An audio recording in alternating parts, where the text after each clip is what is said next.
Welcome to an episode of Holding All the Cards. I'm Kiramode, and today I'm going to go over a combination of Worlds and FAQ. So we just got the final FAQ for our beloved game. It came out, and it's a pretty big one. The most powerful deck in the game is now just gone, and a couple other things happen as well. So I don't want to go piece by piece of every single little thing that's in the FAQ. I just want to talk about really two things that happen in the FAQ that really matter, and then everything else is whatever. So the first thing that needs to get discussed, because this is the most important thing, is Yoda. So Yoda can't be played in the 7-card reserve anymore, and this is important for a number of reasons. It's not that it makes separating those two doesn't make the 7-card reserve unplayable or make Yoda unplayable. It just changes the direction of where the light side meta is. And this is actually a really important thing because Worlds is in 3 weeks. So if Worlds is in 3 weeks, you have to know where is shit going, right? The meta's been a very particular way probably since a little bit before Gen Con. So we're talking I think the new affiliation cards came out in May, or was it June, July, or somewhere around there.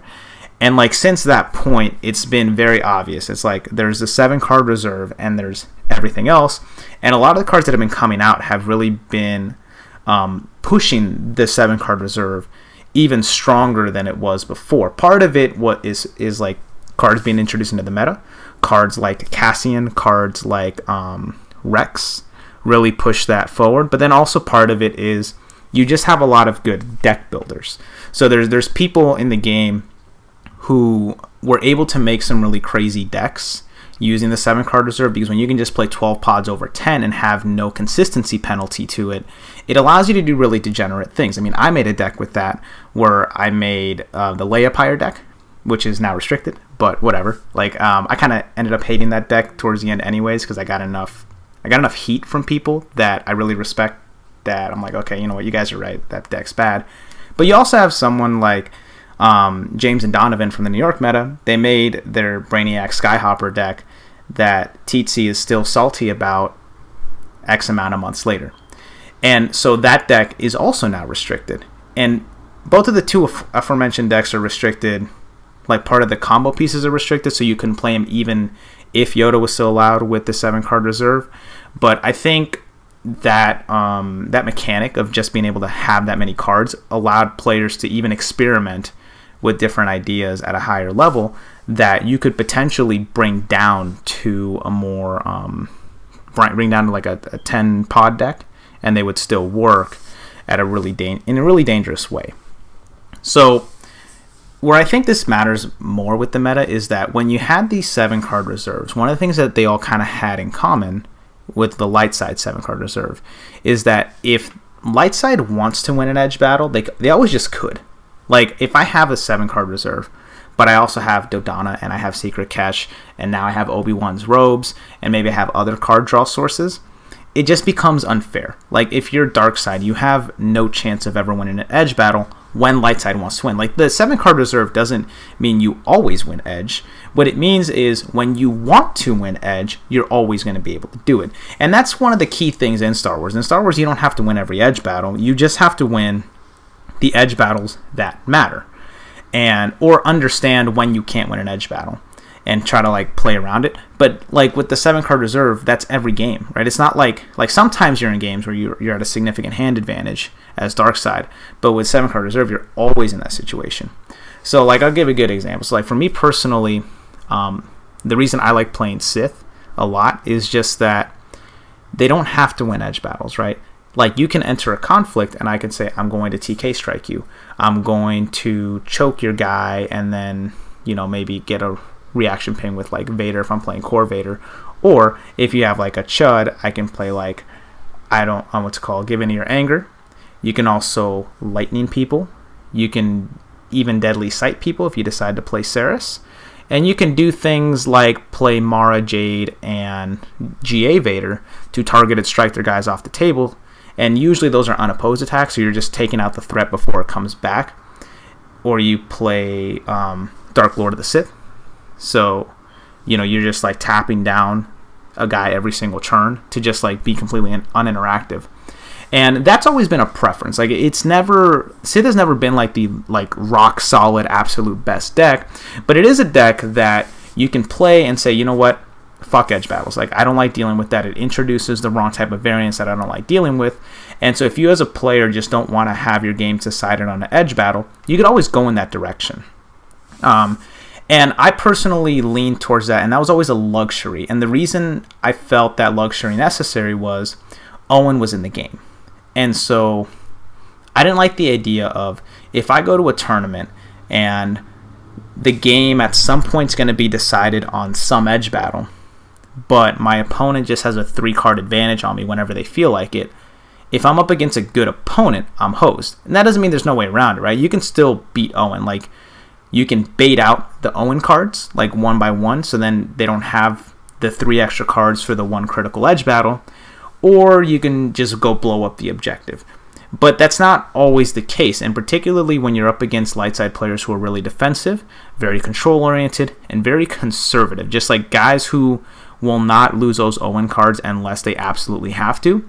It's really, really hard in the late stages of the game to beat them on edge. Like, they can just always crush you. So, knowing that existed was enough for me to go, I don't want to deal with that. And not everyone plays Owen, and not everyone plays conservative light side decks.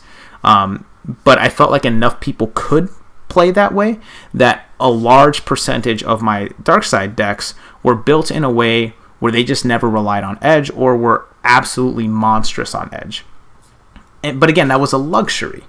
With the 7-card reserve, it became a necessity. It's like, that's one of those things where that's no longer a thing that you do if you just want to play it safe. Now it's a thing that you have to do because you just lose otherwise. If you play a deck that wants to win edge battles, and the way you're going to win edge battles is by playing a fair game where you have like 5 or 6 cards in hand, you're going to lose because your opponent has 9 cards in hand. And some of those cards are Yodas, some of those cards are twists, and it's just unfair. Like, there's no point in even pretending that the edge battles matter.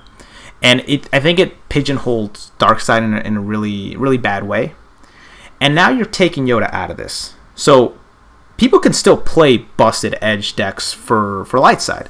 Like, you can still play the 7-card reserve with Rex and with Dodonna and still have these monstrous edge hands. The difference is when you build your board and when you're ready to leverage the edge cards that you have, the dial's not going to be at 4 like it normally is, right? You're not going to have a fully built board with all your hand advantage and the dial's barely up. The dial's going to be at like 7 or 8, and that's a really big difference because the way that these 7-card reserve decks worked is they lacked explosive potential. They could be mostly unbeatable because they can just slow the game down, but it took them time. Like, you needed to take the force, you needed to actually spend the time to build your board, build your hand, and then just grind light side down. You're not having these turns where you just rip 3 objectives in a row. That's not how it works. It's you build your board, you pop 1, leave enough back for defense. Next turn, pop another 1, still keep some back for defense, and then your final turn, you maybe blow up the last one with like force damage or something. It is a very methodical way of playing that you just can't do anymore. So yeah, you can have these unstoppable edge hands, but it doesn't matter if your deck's weak. It doesn't matter if like you don't have enough time to leverage those hands. And just pulling that power level down enough by getting Yoda out of those decks is going to be enough to make a lot of good players move away from that. They're not going to move away from Yoda. Like, this has been shown over and over again. Players like Yoda. Particularly, I think a lot of good players, a lot of control players, they like that they can drag the game on. They like that they can get more turns because the more turns you get, the lower the variance gets in the game. And every single good player believes they're the best player on the planet. There's as humble as like a lot of people in the community are, every dude that makes the top 16 legitimately believes that they can beat every single guy that's in front of them. Like, if Tom Malucci sits across the table from Josh Johnston, each guy thinks they can outsmart the other guy. So each guy wants the game to go as many rounds as possible because they both are conceited enough to think that they can win. I think I can do that too, right? And I've been outplayed. Everyone's been outplayed. But that's the name of the game. And so players will always gravitate towards Yoda because he allows you to do that. I don't even think a lot of players don't even like Yoda. There's a lot of players who I think correctly would say that he's not even like the centerpiece of a lot of their decks. He's just an enabler. He enables you to get to the end stage of your deck and allow you to outplay your opponent, or at least put yourself in a position where you can do that, and that's all you can really ask for in this game. And so the question is, okay, well, if you can't play Yoda in a 7-card reserve, where's Yoda going to get played? And the answer is kind of clear. He's going to get played in the 5-5 split with Smugglers because, you know, everyone loves Falcon Jedi. Falcon Jedi, it's consistent. When you can play Falcon and Gamor and Yoda and Wolfman and whatever else you want, that deck has stood the test of time. You can't really errata that deck out of existence, and you can either go the 2 resources to get your turn 1 Falcons, or you can go the refresh to just play a little bit more of a methodical game. Either one's fine. Like they're both good decks, and I think that's where they go, especially with like Duncy Hero. Like that's one of those cards that is kind of under the radar right now. People aren't really thinking about it. That card's going to be more relevant than I think people realize because there's some really busted effects in that, and that's where it's going. But there's a really big difference between the 7-card reserve style Jedi decks and Falcon Jedi decks. Falcon Jedi doesn't 100% care about edge. I mean, they care. Like, they have the edge from the Falcon. They have their edge from the Wolfman. They have ways to gain card advantage. But that's not what that deck's about. What that deck's really about is tricks. It's about being able to outmaneuver your opponent. You have your seeds. You have your chump attackers with your, hired hands.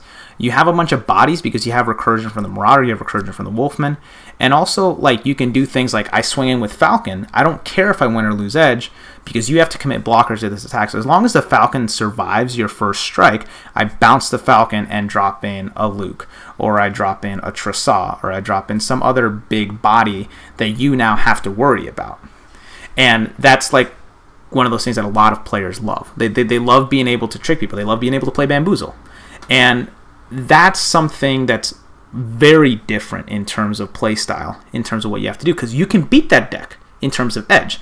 So if your deck on dark side requires that you win an edge battle to win a game, and you're up against Falcon Jedi, I mean, Falcon Jedi is not going to make it easy on you. Like, it's still going to be hard as shit to win an edge battle against them, but, like, it's doable. Like, if you're playing Sith, you can match their Yodas with your Palpatine, you can match their Lukes with your Vader, you can match Twist for Twist, and you actually have more card draw than they do, because you're more likely to play your Sith deck inside of a 7-card reserve yourself, and you have cards like Council, you have cards like Matron, you have, the little shuttle guy, that like draws cards with the, when you play enhancements. Like, you have stuff like that to give you an actual advantage in those situations, and then when you're talking about tricks, you can actually match them tricks. So you can beat them in terms of tricks in a lot of cases. You have, for all the untap effects Lightside has, Darkside has a lot of tap effects. For all the recursion of units that Lightside has with that deck, you have ways to kill them, right? You have more kill spells than they do. Like, ultimately, the power level of Darkside cards is just stronger than the power level of Lightside cards. And when you take away Lightside's ability to just be unbeatable on edge, now you have the ability to make more Darkside decks that aren't pigeonholed into like super aggro decks that need to blow someone out of the water, because you can play a little bit slower and you can know if I'm sitting on 5 cards, I have a pretty good chance to win this edge battle, or at least I have a good chance to make my opponent think that I can win this edge battle, which will change how they attack and potentially force them into situations where they make suboptimal moves, and then I can make optimal defenses, and that little bit extra is what decides the game. So that's something that I'm pretty excited about. My dark side deck building, I haven't loved where it's at, so knowing that I have more options is great, and like other players should think that too, that you have more options with regards to your dark side deck building, knowing that it's not going to be 7-card reserves all day, every day, non-stop. And we can also go one step further here, which is that light side gets better too. Like, Tarkin being out of the meta is fantastic. A lot of people have been shitting on pilots for a while. Like I've noticed a lot of the sentiments towards pilots is that, oh, well, it doesn't matter that the Tarkin ruling exists because they suck anyways. And we don't know that they suck. Like, people have not tried to play pilots for like a shitload of time because Tarkin exists.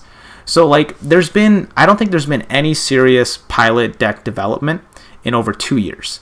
There's been people that have played pilots here and there, but most of the time when people play pilots, it's because the deck happens to have pilots, but they're not built around pilots, or it's like they're playing Rogue Squadron X-Wings and the pilots are basically just like fodder. They're the equivalent of playing like Luke's lightsaber. And you also don't see enhancement-heavy light side decks. Like, you could totally make some crazy Voltron decks, but we never know because we never see them because Tarkin has always existed. Like, since Tarkin came out, he's always been a fixture in the meta that has made it so any sort of enhancement-heavy deck is just not even considered. You know, like, because Tarkin's so overpowering in terms of what he does to warp the game, there's decks that I think people don't even know exist. There's decks that I haven't even thought to try because it's like, why would I even try to build a deck that instantly gets countered by one card that your opponent's always mulling again for, and they're going to keep any hand that starts off with it, and because light side doesn't have removal in the way that dark side does, that guy gets to stick around forever and you can't deal with it. Like that just sucks. And I don't think that there's going to be enough, what's it called? There's not going to be enough innovation, I don't think. Like, I don't think 3 weeks is enough time for, you know, players to really bring out this, like, super crazy pilot deck that's going to change the game. I mean, realistically, we're talking, like, probably months before someone really cracks the code on, like, some awesome pilot deck. But at least it's a possibility now. Or like you can even go like maybe Yoda. Like not the Yoda that everybody hates, but like core Yoda. Maybe his what's it called? Objective actually starts to matter now. Because like we've had some really crazy enhancements that have been brought into the game. Particularly when you think about the recursion enhancements, like Yoda's objective allows you to trigger that on your opponent's turn.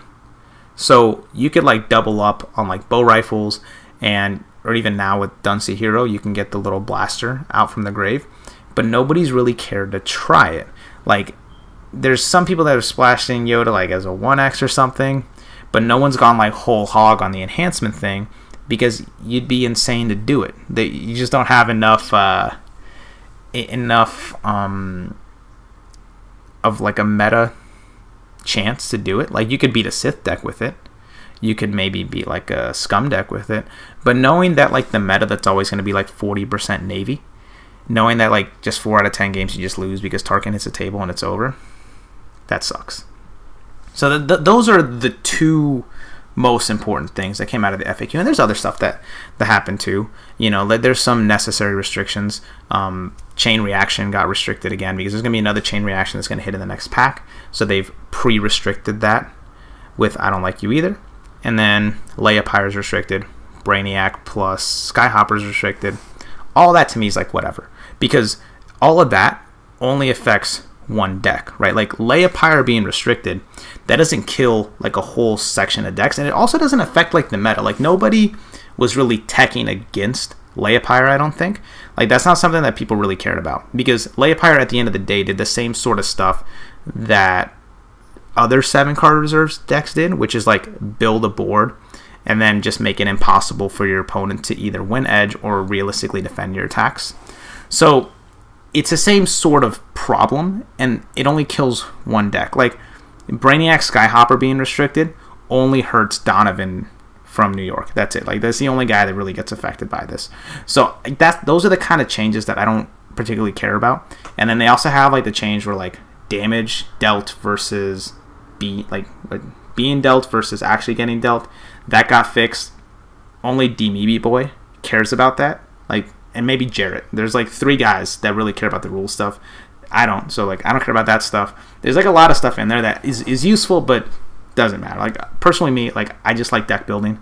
So knowing that Dark Side has way more deck building options open to it now, that it's not restricted by these edge things, and also Light Side has a bunch of deck building options open to it because you don't have to worry about enhancements.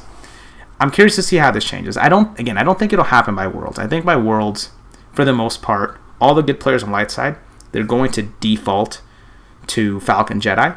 And then on dark side, people are going to be playing decks that they feel comfortable playing against Falcon Jedi. And it's really up to like everyone else to kind of decide, okay, well, can we do something interesting? Can we find a way to, maybe think a little bit outside the box? Like, you can still play the 7-card reserve. The question is, could you play the 7-card reserve in a way where you're not hosed, right? Like, can you play without Yoda? Because you also can't play Spark in that deck either. So there's that. But we've seen with Spark, like, Spark's being good, but just not being able to play it with Yoda has been enough to make people just not care to play it. So what can you do? You kind of shit out of luck there. I don't think personally, I'm not going to be testing that. Like, I'm going to end up going to Worlds. Probably not going to play, but I do get a test for other people. But it's like, there's only one pod I care to test, and that's always Kraken. So if I'm testing that ain't going to be 7-card reserve. Like, that's not happening. Maybe with like the Scum or Smuggler version, but in all likelihood, it's going to be Tricolor. It's going to be Rex. It's going to be like a whole bunch of degenerate stuff, because now is the time to be testing all sorts of broken crap to try to win a title. So yeah, that's just my quick thoughts on the FAQ. If you guys have questions on different ideas, I haven't posted a video in a while because I haven't played a ton. Like, I've played some, but it's like, if I don't have like a deck perfectly calibrated in my mind, or at least if I don't know it well enough to feel like I can talk about it at a high enough level, then it's like, I'm just not gonna make a video. Then it's like, fuck it, But in this case, I think I'm like really well qualified to talk about how an FAQ impacts the meta, where things are going to go. And personal tip, if you're a light side player, you should be getting on this Falcon Jedi train. And because I honestly don't know whether the 2 resources or the refresh is better. Like that's a really tough thing. And I've been trying to talk to people about Dunsey here to see where they stand on him, because on the one hand, he could be just insanely broken, or maybe he's a toolbox, like, who knows. And I don't think enough people are testing him with Hera, because Hera adds guns to the little chumps. So you could just destroy vehicles by just dropping these dumbass Jawas, and they just like kill it. Like, the Jawa can kill a Chimera if Hera's on the table. That's insane. Like, that is a really powerful effect. But also, there's other good smuggler cards. Like, you still have Falcon and you still have Gamor competing for those same spots. So I don't know how that goes. And then with the newest pod, I don't know how many people have seen the spoilers, but presumably by the time you see this video, the cards will be there. There's a new fighter pod that's coming that to me looks absolutely insane, because the fighters protect objectives. So you can play the 2 fighters off color, or not off color, but you'd play them as in an 8-2 split. So you play like an 8-2 split, like either 8 Sith or 8 Scum, and the 2 fighters, or the 2 fighter pods. Now all of a sudden, like, you have 8 extra health for all of your objectives, plus any sort of protect you can have. So if you play them with, say, the Black 2 protects fighters and can reduce the damage it deals to itself. So like, you can just funnel damage to Red 2, and like, your objectives never die. And that buys you time to go find, like, I don't know, like enough fighter stuff and black bombs to just blow someone out. And then you can also do things with that objective, like the objective itself, if you flop it, yeah, you can't protect it with the fighters, but what you can do is you can use it to let Palpatine double strike, which that will lead to so many feel bad moments. If like you have Palpatine triple tactics somebody, then you focus your objective, and then Palpatine triple tactics again. So dumb. Like, so dumb.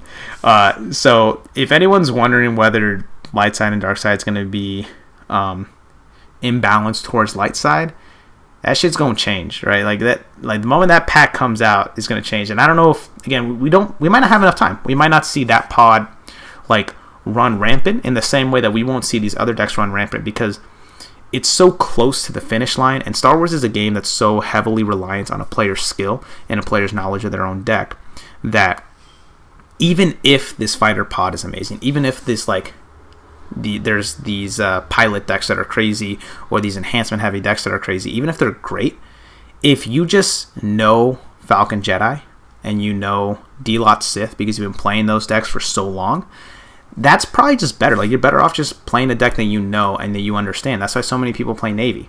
Navy has a slightly lower skill cap than Sith, so it's easier to pick up and easier to understand all the ins and outs and understand how to operate different board states. There's guys like Mick Sipra who he explained that he will oftentimes just create board states on his table and just stare at it and try to figure out different lines of play. But he's also insane, and that's why he's a 2-time world champion. Most of us don't do that. Like, most of us will just play games. And when you're doing that, you kind of need to just pick a direction and pick what deck you're going to go with.